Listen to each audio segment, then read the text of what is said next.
There's a lot of reasons why you might want to try collage in a travel sketchbook. One of my favorite reasons is if I really mess up a page in my sketchbook and I just want to cover it up. But there might also be some cool things that you pick up when you travel, like a map or a sticker, or maybe you peel a label off a beer bottle. Little bits and pieces, train tickets, theater tickets, whatever. Stuff that you pick up when you're traveling can be really fun to add to a sketchbook, fill up some pages, cover up mistakes. Maybe you're just not into drawing in a travel sketchbook, but you still want to have something to remember your trip by. You might even work in photographs that you took and printed out.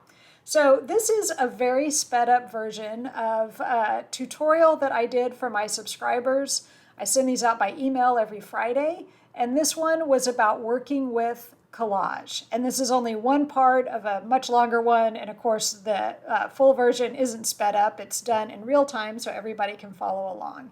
And I walk through some ideas about the basic elements of collage and why you want different types of materials with different levels of complexity, different textures, stuff like that. We also talk about the best art supplies to use and some very simple ideas for composition.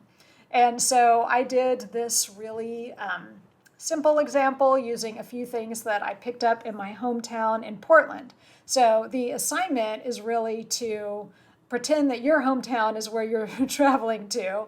And if you were a tourist, what kinds of things do you think you would pick up and what would you do with them?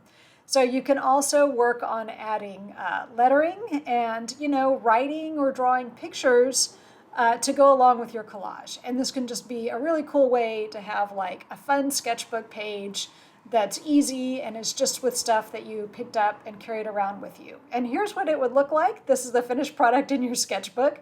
So if you're interested in these kinds of art lessons, please check out the link below. You can subscribe and get these emailed to you every week and also have access to the full archive. But also just give this video a like and subscribe to the channel and you'll see more of these. And I hope you'll give some of these ideas a try. Okay, enjoy.